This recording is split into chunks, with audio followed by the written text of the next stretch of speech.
지난 시간에는 목 디스크는 무슨 질환이고 어떻게 발생하는지에 대해서 설명드렸었거든요. 오늘은 목 디스크의 증상 그리고 그 진단 방법에 대해서 살펴보도록 하겠습니다. 목 디스크는 크게 나누면은 전 시간에 질문에서 잠깐 설명드렸지만은 경성 목 디스크하고 연성 목 디스크 이렇게 두 가지로 구분이 되거든요.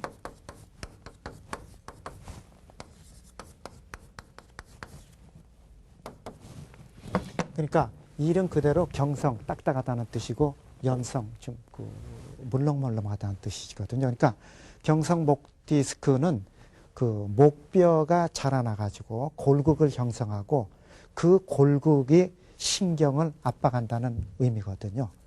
그런데 연성 목 디스크라는 거는 이름 그대로 물렁물렁한 목 디스크라는 뜻이기 때문에 디스크가 돌출되거나 터져나와 가지고 그 돌출된 디스크가 신경을 압박한다는 뜻에서 딱딱한 골극의 반대다. 그래서 연성 목 디스크라는 단어를 씁니다.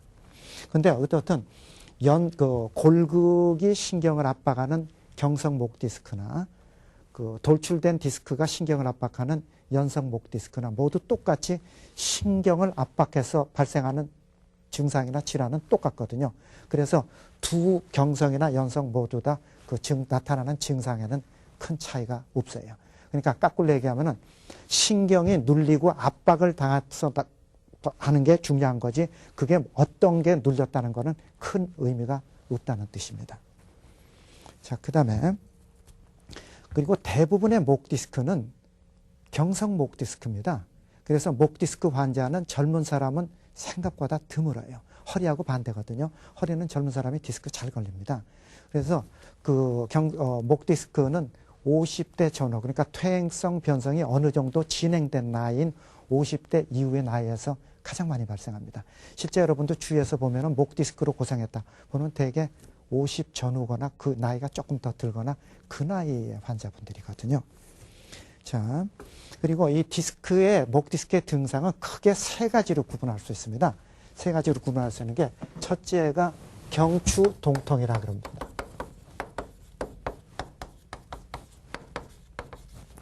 그러니까 디스크가 퇴행성 변성이 진행됐다. 그럼 전 시간에 설명드렸죠. 그 디스크의 마디의 간격이 좁아진다. 그러면 디스크 마디의 간격이 좁아지게 되면은 주위 인대나 관절막이 느슨해지니까는 이와 인해서 관절막이 흔들리게 되고 이로 인해서 불안정성이 발생할 수밖에 없다. 그 얘기 기억하시잖아요. 이렇게 어떤 이상이 발생한 부위의 마디가 불안정해지고 그렇게 되니까 과도하게 비정상적으로 활동을 하게 되거든요. 그 마디가. 그렇게 되면은 그 주위 근육이나 인대가 쉽게 무리가 발생할 수밖에 없습니다. 그러니까 이 때문에 나타나는 증상이 뭐냐면은 목의 뒤쪽이 뻐근하다. 그거보다는 더 많은 증상이 뒤쪽 어깨나 날개뼈 주위가 근육통이다. 뻐근하다. 이상하게 조금 신경 쓰면 뒤에 자꾸 근육통이 있다. 가장 목 디스크 때 가장 많이 나타나는 증상입니다. 그리고 이런 증상하고 더불어서 또 머리가 아프다. 뒷골이 뻐근하다. 안 그러면 귀 쪽도 좀 이상하다. 이런 증상도 얘기하거든요. 근데 특징이 이런 증상을 나타내는 분들이 낮에 활동하고 열심히 일할 때는 별로 이런 증상을 느끼지 못해요. 느끼지 못하고 가만히 앉아있거나 텔레비를 보시거나 그리고 휴식을 취하면은 이 뒤쪽 어깨나 날개뼈 주위가 이상하게 편치 않다. 이런 얘기를 많이 하시거든요. 그리고 또 이런 증상은 일을 아주 심하게 많이 했다. 그래서 좀 과로한다. 안 그러면 정신적 스트레스가 심하다. 이럴 때 이런 증상이 보다 뚜렷해지니까 환자분들은 목 디스크라고 생각하지 않고 본인이 너무 과로가 심하다. 스트레스가 심하다. 그래서 근육통이 발생했다. 이런 얘기를 많이 하거든요. 그러니까 첫 번째 목 디스크 때 나타나는 증상이 이런 증상입니다. 그리고 두 번째 나타나는 증상이 경추신경근증입니다.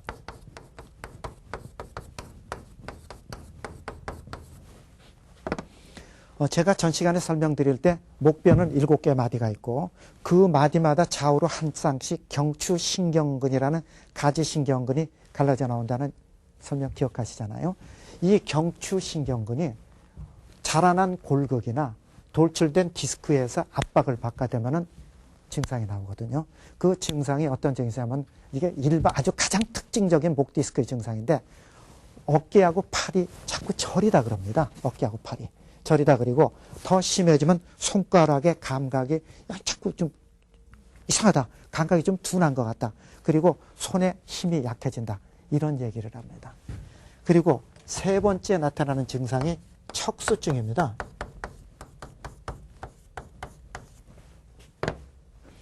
자라난 골격하고 돌출된 디스크가 그 척추관이라는 말 전 시간에 설명드린 기억하시잖아요. 그 신경이 척수가 통과하는 척추관의 구멍을 좁게 만들거든요.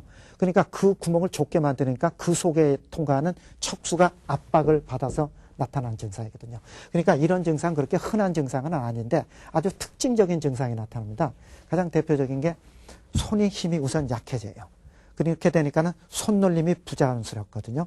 그런데 이 척수증하고 경추동통이나 경추신경근증하고는 뚜렷한 차이가 나는 게 경추동통이나 척추신경근증은 우선 저리고 쑤시고 아픕니다. 우선 쑤시다, 저리다, 근육통 같다. 그런데 척수증 환자는 이상하게 본인은 통증을 느끼지를 못해요. 통증을 느끼지 못하고 그냥 손의 힘이 약하다. 그러니까 손놀림이 부자연스럽다. 이런 얘기를 하시거든요. 그리고 특히 섬세한 운동이 아주 영향을 많이 받아가지고 단추가 잘 안 채워진다. 이상하게 요새 단추가 잘 안 채워진다. 안 그러면은 젓가락질 하는데 자꾸 뭘 떨어뜨리고 자꾸 웃고 젓가락질이 어집어진다. 이런 얘기를 하시고 그게 더 심해지면 하지 힘이 약해져가지고 걷는 게 아주 이상해집니다. 기우뚱 이렇게 걸으면서 자꾸 쉽게 넘어진다. 이런 게 척수증의 특징이거든요. 근데 문제는 이런 증상이 급성으로 나타난 경우는 정말 드물고 대다수의 척수증 환자는 수개월 내지 수년에 거쳐서 조금씩 진행되거든요. 진행되니까 환자 자신이 지금 자기 몸에서 이상이 진행되고 있다는 사실을 의식하지 못합니다. 그래서 한참 지나고 나서 아예 갈 때까지 가가지고 아주 심해진 후에야 내가 이상 있네 하고 병원에 찾아오는 경우가 많습니다. 그러니까는 지금 설명드린 대로 목 디스크 때문에 나타나는 증상은 경추동통이니까 목 주위 근육이나 인대 무리에 의한 경추동통, 그 다음에 경추신경근의 압박에 의한 경추신경근증, 그 다음에 척추관 속을 통과하는 척수증, 이런 증상이 여러 가지 증상이 그때 상황에 따라서 각각 다르게 나타납니다. 그러니까는 어떤 분은 이런 증상이 나타나고 어떤 분은 이런 증상이 나타나고 이렇지 목 디스크라 그래서 일률적으로 아주 통일된 증상이 나타나는 게 아니에요. 그런데 대부분의 목 디스크 환자는 경추신경증이나 척수증보다는 그 목 주위 근육이나 인대 무리에 의해 가지고 나타나는 경추동통이거든요. 그러니까 다시 한번 또 강조해 드리면은 그 증상이 어떤 증상이냐면은 목을 움직이는데 불편하고 목을 잘 돌리기가 힘들다. 그리고 목의 뒤쪽이나 뒤쪽 어깨입니다.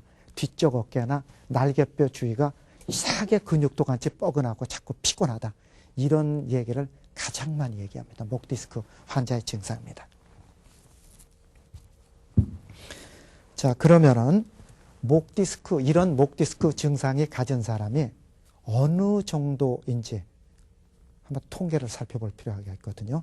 우리나라에서는 목 디스크 환자의 통계가 정확한 통계가 지금 아주 확실하게 잡아 있지 않습니다. 그래서 외국 통계를 들어보면 카나다의 통계를 한번 예를 들어보면 카나다 성인 남녀죠. 성인 남녀의 60%가 일생 동안 한 번 이상 목 주위의 통증으로 병원을 찾아가거나 치료한 경험이 있다 그럽니다. 그러면 이 숫자가 어느 정도 많이 한번 비교해 보려면 허리 통증하고 한번 비교해 봐야 되거든요. 그러니까 허리 통증은 일생 동안 80% 이상이 허리 통증 때문에 병원에 가서 한 번 이상이죠. 병원에서 치료한 경험이 있거든요. 그러니까 그 얘기를 깎으려면 허리 통증 못지않게 목 주위 통증도 많다는 뜻이에요.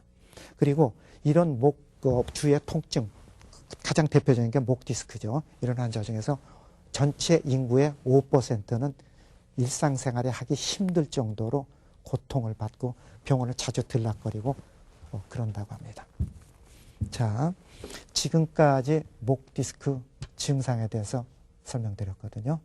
자, 그러면은 목 디스크의 진단 방법은 무엇이 있는지, 목 디스크 진단은 어떻게 해야 되는지 한번 살펴볼 필요가 있거든요. 가장 목 디스크 진단에서 강조해야 될 게 첫 번째가 지금까지 열심히 설명드렸던 환자의 증상입니다. 이런 증상이 있으면은 우선은 목 디스크를 의심해라, 이런 얘기거든요. 근데 또다시 강조드리지만은 증상이 워낙 다양하게 나오니까 아차하면은 목 디스크를 놓칠 확률이 있다는 뜻입니다. 두 번째 진단 방법이 의사에 의한 진찰 방법이 있습니다. 그런데 여러 가지 복잡한 방법이 있지만은 여러분들이 집에서 간단하게 자가 진단할 수 있는 방법이 한 두어 가지가 있거든요. 그 방법 한번 그림 볼까요? 무슨 말인지 잘 모르겠죠. 그러니까 목 디스크가 의심되는 환자가 있어요. 그러면 가장 일반적인 증상이 경추 통통이나 경추 신경근증이니까 이 귀가 심하게 땡기고 아프거든요. 그래서 어깨하고 팔이 저리다. 근데 아주 좀 힘들다. 그럴 때 테스트할 수 있는 방법이 목을 뒤로 제낍니다. 차렷 자세에서 목을 뒤로 바짝 제껴 있잖아요. 뒤로 제끼고 그 목을 아픈 쪽 팔 쪽으로 이렇게 회전을 시키는 거거든요. 이렇게 회전을 시키면은 그 증상이 더 뚜렷해지거나 더 심해집니다. 그렇게 되면은 목 디스크를 의심해라, 그 얘기거든요. 이유는 간단해요. 목을 뒤로 제끼고 이렇게 회전을 시키면은요, 경추신경근이죠. 척추신경이 더 스트레칭을 받습니다. 스트레칭을 받으니까 더 당겨지는 거거든요. 그러니까 만약에 어떤 사람이 실제로 그런 분이 있거든요. 목 디스크 증상이 워낙 심해가지고 어깨와 팔이 막 저려가지고 뭐 도저히 견디기 힘들다. 그렇게 하면은 지금 얘기한 반대로 얘기하면은 신경이 스트레칭 받는 게 줄어드니까 증상이 좋아지겠죠. 어떻게 해야 되겠어요? 목을 앞으로 구부립니다. 목을 앞으로 구부리고 차례됐을 때 더 당겼으니까 팔을 이렇게 들거든요. 이렇게 들고 목을 앞으로 당기면은 어깨 팔이 당기는 게 엄청나게 좋아지거든요. 응급처치거든요. 그러니까 지금 설명드린 방법은 여러분들이 주위에서 목 디스크 증상이 의심돼 가지고서는 굉장히 고생을 받는다. 간단하게 자가 테스트할 수 있는 방법이 차렷자에서 목을 뒤로 제끼고 이쪽으로 돌려서 당기나, 안 그러면 목을 앞으로 구부리고 이렇게 들어줘서 증상이 좋아지나, 그걸 테스트할 수 있는 방법이거든요. 그런데 이 테스트에 단점이 있습니다. 이 테스트의 단점이 증상이 아주 심하거나 디스크가 아주 진행이 상당히 된 경우입니다.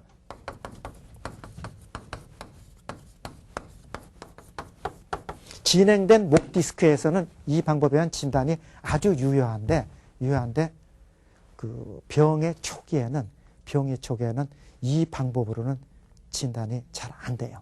그런 단점이 있거든요.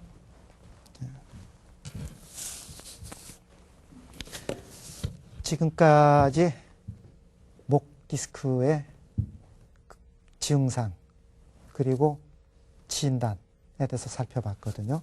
근데 목 디스크의 진단에는 이외에도 엑스레이, CT, MRI, 그 다음에 근전도 검사, 이런 그 영상 검사나 정밀 검사가 실제 있습니다. 그런데 제한된 시간 때문에 오늘은 여기까지만 설명드리고 나머지 부분은 다음 시간에 설명드리도록 하겠습니다. 아까 말씀하신 중에 디스크는 50대 이후에 주로 발병하는 걸로 말씀하셨는데요. 예. 요새 이제 학생애들이 컴퓨터를 자주 하지 않습니까? 네. 오래 하다 보면은 목이 아프다고 합니다. 그것도 디스크로 의심해야 될까요? 예.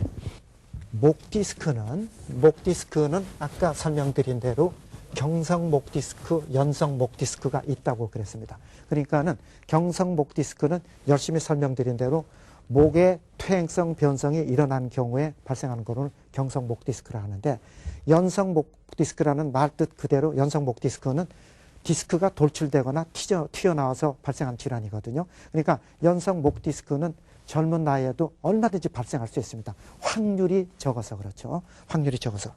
그런데 또 하나는 목이 아프다 그래서 전 시간에 질문에 설명드렸듯이 반드시 목 디스크는 아니거든요. 그러니까는 요새 가장 문제가 되는 게 근막 동통 증후군이라 그래가지고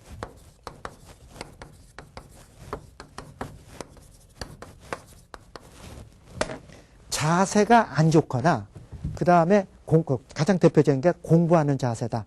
컴퓨터 두드리는 자세다. 이런 자세라는 게 되게 이렇게 똑바로 앉아가서 컴퓨터 두드리는 건 불가능하거든요. 그 컴퓨터 두드리려면 이런 자세를 취할 수밖에 없습니다. 그런데 요새는 뭐 모든 뭐 세상의 업무가 컴퓨터가 없으면 뭐 일을 못할 정도가 되니까 이렇게 온종일 두드리게 되니까 이 주위 근육이 과로가 오는 겁니다. 만성 과로가 오거든요. 그러니까 근육이 과로가 오면은 그거는 뭐 간단하게 처리가 되지가 않거든요. 그러니까는 컴퓨터 두드리는 사람의 대다수의 사람은 이 근육에 무리해온 2차적인 근막동토 증후군이 가장 많습니다. 근데 그 중에서 그러니까 그 중에서 무조건 근막동토 증후군이라고 해가지고 온갖 치료를 했는데 좋아지지 않는다. 그래서 MRI를 찍어봤더니 연속 디스크가 있네. 꽤 있습니다. 꽤 있어요. 그렇지만은 목이 아프고 컴퓨터 많이 두드려거나 공부하는 자세가 나쁜 분들의 대다수의 사람은 목 디스크는 있을 수 있을지 모르지만 그거보다는 근막동통 증후군이 훨씬 더 많습니다. 근데 증상은 정말 비슷해요. 정말 감별을 못할 정도로 정말 비슷합니다.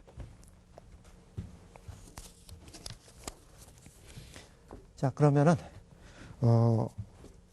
지금까지 목 디스크의 증상 그리고 진단 방법에 대해서 설명드렸거든요. 이어지는 다음 이야기는 오늘 미처 설명드리지 못한 엑스레이, MRI, CT 같은 영상 검사, 그리고 근전도 검사에 의한 목 디스크 진단, 그리고 그 치료에 대해서 자세히 살펴보도록 하겠습니다. 여러분, 다음 그 시간까지 안녕히 계십시오.